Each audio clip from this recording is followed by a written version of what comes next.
Thank you for tuning in. We're going to pick up with the chart 8 abbreviations. We left off with chart 7, and I know we haven't tested on it, but I don't want to get too in depth into the skeletal system. So we'll start with chart 8. And E, this is capitals. This is for newborn.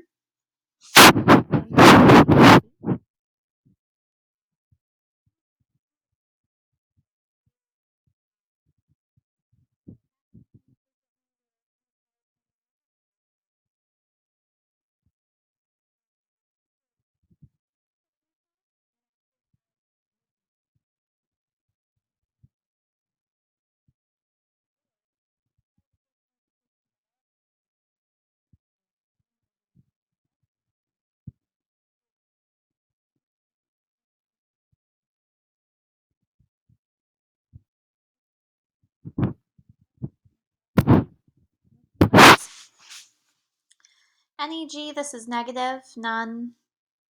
Okay. Neur, this is short for neurology. This is the study of the nervous system.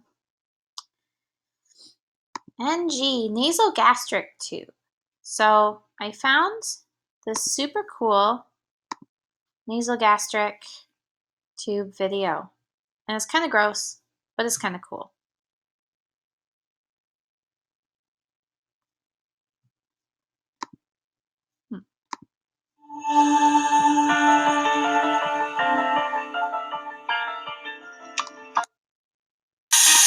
And now we're heading to our lab, where we're going to put our bodies to the test to show you how your body works.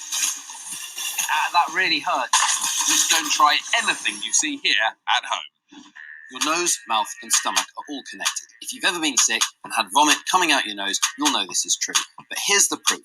I'm going to take this nasogastric tube, stick it through Zahn's nose and down into his stomach. If Chris gets this wrong, he could kill me. He could drive it up into my brain or down into my lungs. So we can only do this because we're doctors. Now, nasogastric tube means nose-stomach tube in Latin.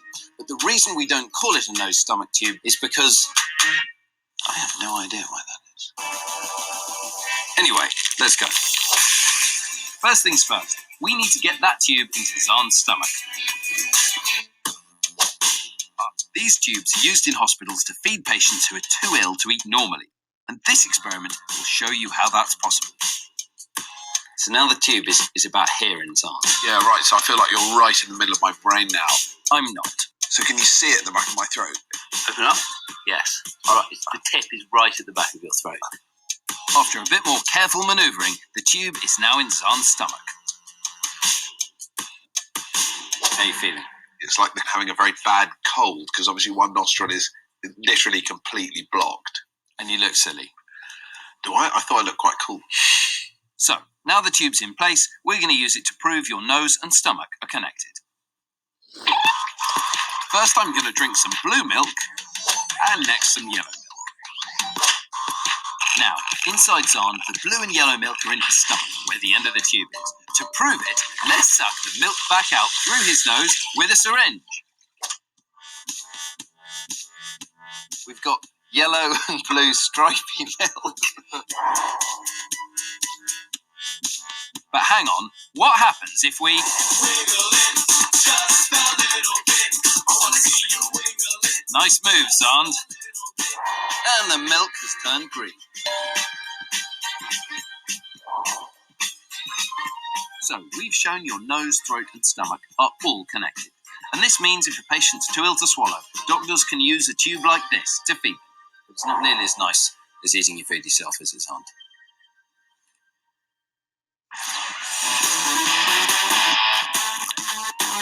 All right. So I thought that was kind of cool. So that's a nasogastric tube, an NG tube. It can be capital, it can be lowercase, it can be capital N/G. It doesn't really matter. Pick your poison. All right, NICU. This is a neurological intensive care unit, or more commonly, a neonatal intensive care unit. So frequently whenever I've heard NICU used in the hospital, it's because they have it's like the baby intensive care unit. So the newborns, if there's anything wrong with them, if they're born with defects or they're preemies or they're born with some sort of drug or alcohol addiction, they get sent to the neonatal intensive care unit. And not every hospital has one. Frequently on the ambulance, we'll have a NICU team that gets sent from one hospital to pick up another baby from another hospital, and they go by ambulance. All right, non-insulin dependent diabetes mellitus. This is also known as a type 2 diabetic, meaning that they don't take insulin. So, yeah, they take pills or they regulate their blood sugar with diet and exercise. NIH, this is National Institutes of Health. So they do a lot of research across many different types of medicine. So I found this video that kind of talks about what they've done in the past, what they're doing now, what they're going to be doing in the future, that kind of thing. The NIH campus encompasses 322 acres and 75 buildings that house 20,000 people of vastly different backgrounds and skills, but who are all committed to the NIH mission.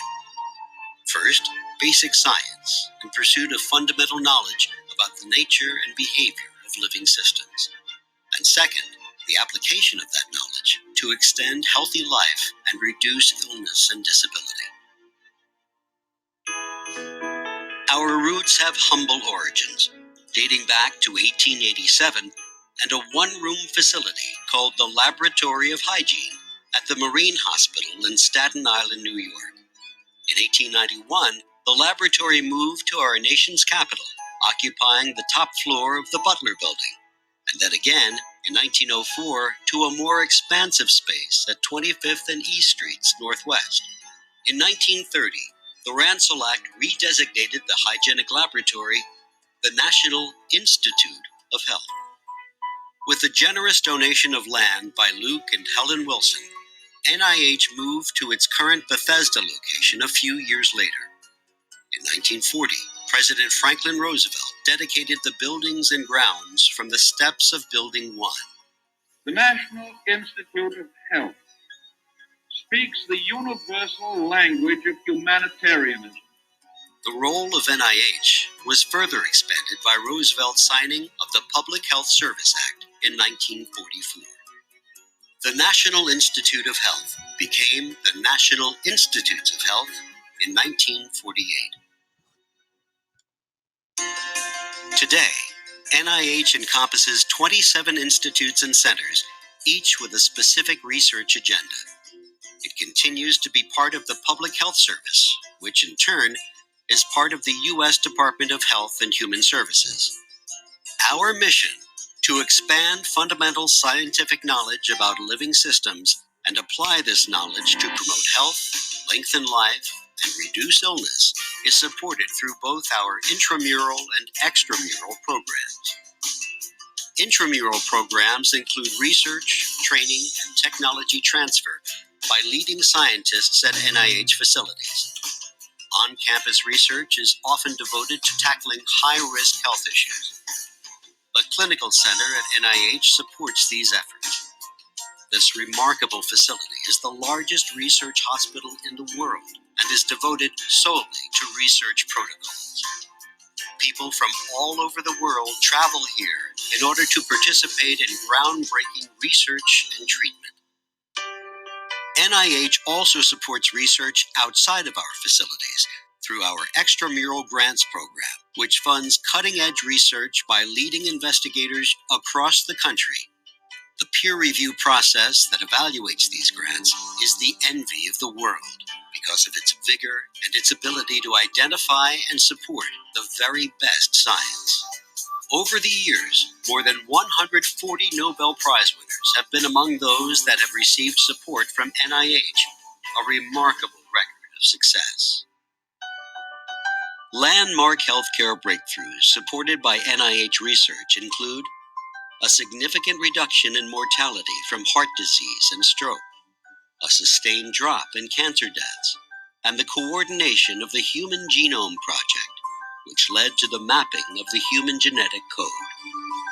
The invaluable research undertaken by the NIH continues to contribute to increasing life expectancy and an accelerating decline in disabilities. The future of medical research at NIH is bright. During the last century, most research centered on understanding and treating disease. The 21st century will bring a transformation in medical research as NIH targets intervention of disease before symptoms appear. This personalized medical approach will include identifying who's at risk, then intervening to prevent disease or preserve function.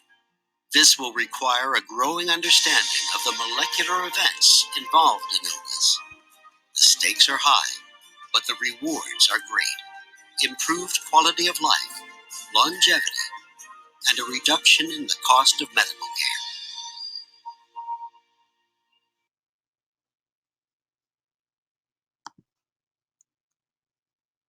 So that's pretty cool.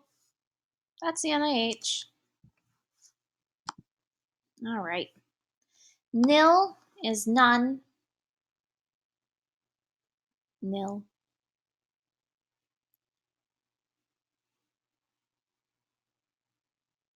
NK, this is no known allergies, right? So if there's some sort of environmental allergy like latex or peanuts, something like that.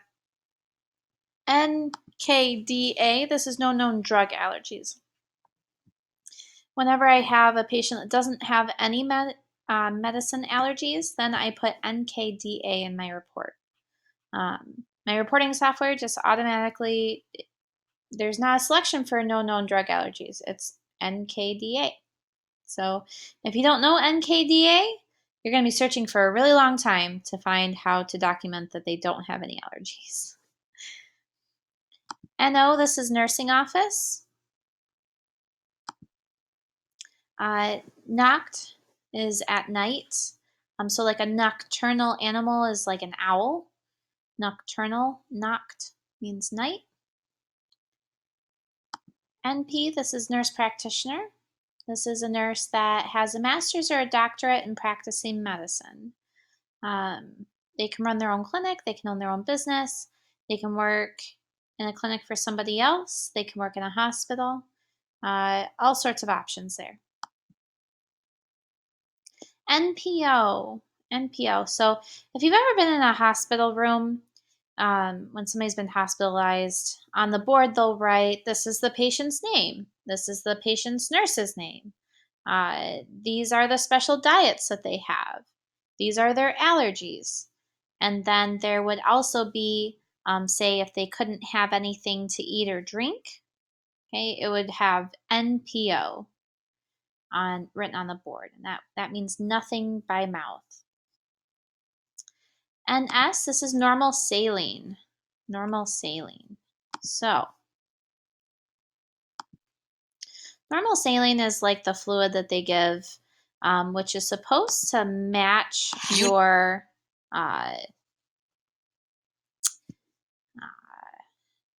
it's supposed to match the salinity of the fluids that are already in your blood. Feels like you've been studying hard in med school, but it's your classmate who keeps getting high scores.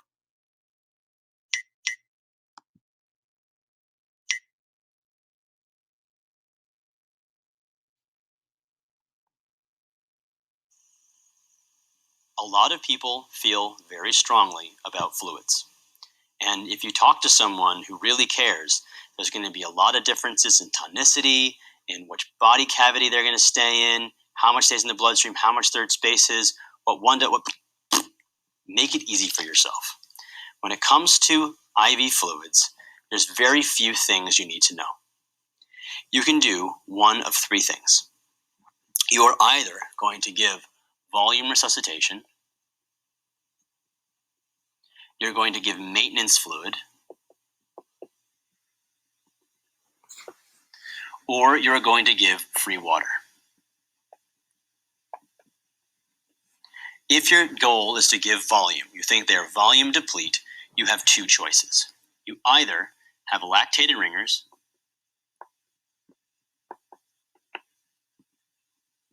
or normal saline.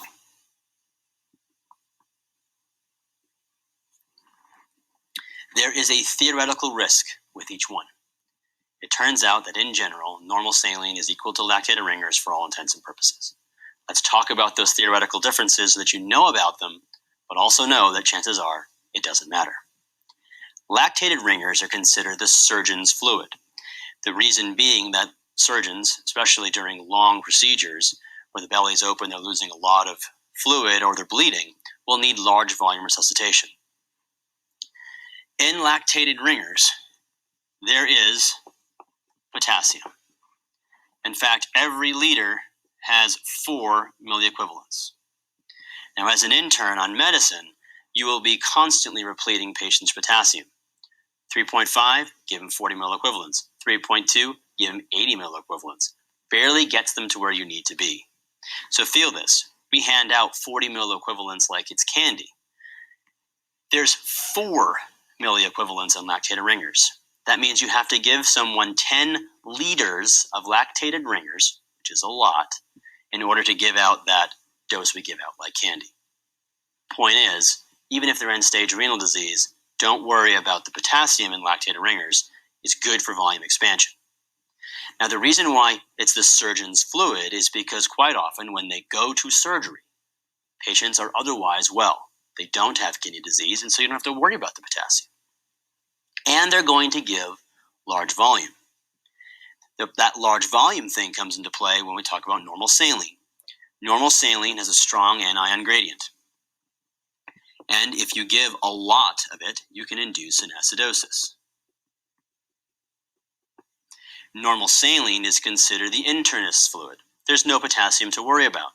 And most of the time we have CHF or end-stage renal disease patients who can't tolerate a lot of volume, so there won't be large volume resuscitation that is enough to induce acidosis.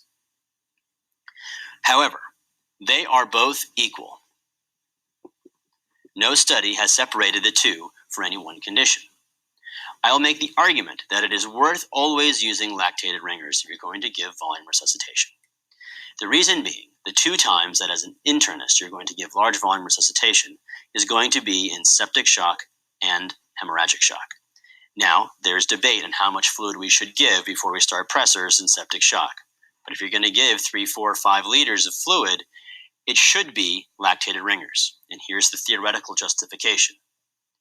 If you're bleeding and you induce an acidosis, you will worsen coagulopathy. In septic shock, you're already acidotic. Worsening the acidosis will make your pressors work less well. Okay, so this is a whole lot of fancy words, a lot of fancy terminology. There's different types of fluids that you can give via IV or intravenously. And generally, if you have an injury where you're losing a lot of blood, or you have something like septic shock that he talked about, which is where you have an infection that's kind of taking over your body, and you're going to be losing a lot of fluid, whether it's through sweating, urination, saliva. You may not be intaking as many fluids. You could be vomiting, having diarrhea, whatever. So these are the times when you would be really worried about the amount of volume in somebody's blood, amount of liquid volume. There's a couple different ways that they can give those, and he talked about lactated ringers, which is literally it's normal saline with potassium, essentially, and it's not there's other ions in there as well. And then normal saline is sodium chloride that is added to water. It's a 0.9% suspension of fluids. So that means that it has a similar percentage of sodium that is found in your bloodstream. Okay. So that's essentially, I want you to know there's multiple kinds of fluids you can give. Normal saline is one of them.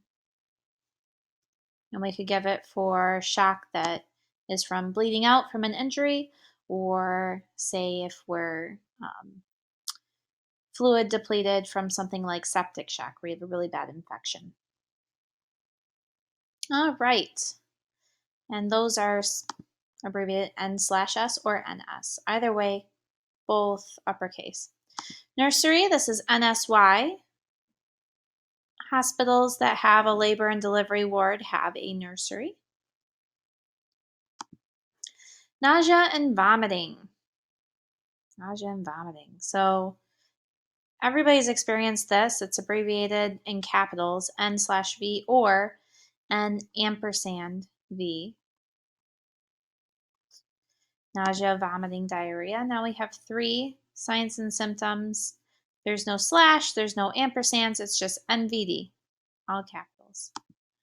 Then we have neurological vital signs. So neurological means it's pertaining to being produced by the nervous system. And the vital sign is a sign of what our health looks like at that point in time. So I found this, it's just a few minutes. It's nurses in a hospital and how they would assess neurological vital signs.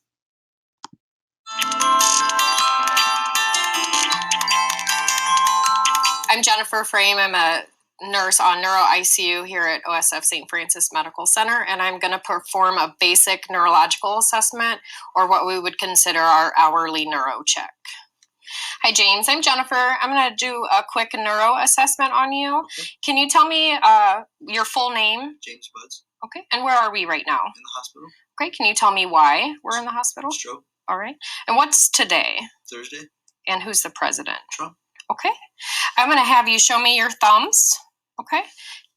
Go ahead and open. Squeeze my hands as hard as you can. Pull me towards you. Now push me away. Good. Can you wiggle your toes? All right. I want you to pull up. Good. Now push down like you're pressing on a pedal. All right. I'm going to take a look at your pupils. It's going to be a bright light, okay? All right. So in this quick assessment, I'm assessing pupil size and reaction and equalness, orientation, and I'm grading his muscle strengths, seeing if he's able to follow commands, and seeing how strong he is. If there's any added weakness in that, would be a sign. Any deficit from that would be a sign of a neuro change, which would prompt calling neurosurgery or neurology for further attention. My name's Becky. I'm a nurse on acute neurology here at OSF St. Francis Medical Center, and I'm here to do a basic neurological assessment. So, James, you're asleep. First, I would walk into the room. If I knock on the door first and he arouses that spontaneous arousal, I would then call him by name, James. Hi. So James spontaneously arose to my voice. So he's awake, he's alert, he's conscious. Can you tell me what your name is? James. Where are we at right now, James? In the hospital. What year is it? It's 2017. Who's the president? Trump. Good. So that was a basic orientation level of how the patient's doing. I'm going to check your pupils. If you can look at my eyes. Good. And now we're going to check for cardinal field of vision and extraocular movement. So if you could follow my finger with just your eyes.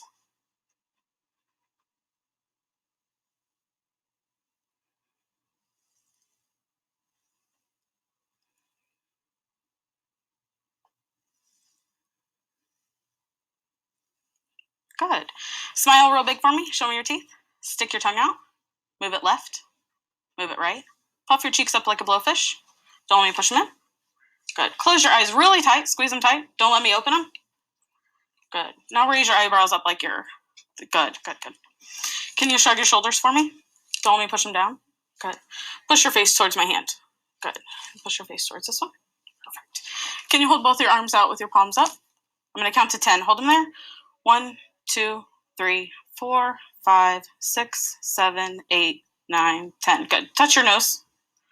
And with the other hand, touch your nose. Good. Can you make a boxing stance for me? Don't let me pull them down. Don't let me push them. Good. Make some chicken wings for me. Don't let me push them down. Good. Push against my ear. Good. Can you squeeze my hands for me? Good. Pull me in towards you now. Push me away. Perfect. Can you raise your right leg up for me? Hold it there. Holding for 5 seconds. Don't let me push it down. Push against my hand. Good. Bend this knee. Don't let me push it. Good. Relax your leg down. Bend your toes up towards your nose. Don't let me push them down. Push down like a gas pedal. Good. We're going to do the same thing on the left leg. Raise your leg up. Don't let me push them down.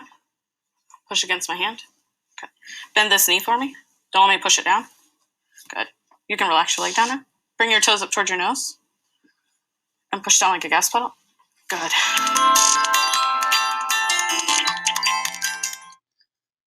So ultimately, what she was checking for was everything that the brain controls to see if it's actually controlling it appropriately. So the brain controls all of our movements, controls our pupillary reaction to light. So there's that. With that, I'm going to end this video. We'll pick up with the next one. So check in with us on the next video.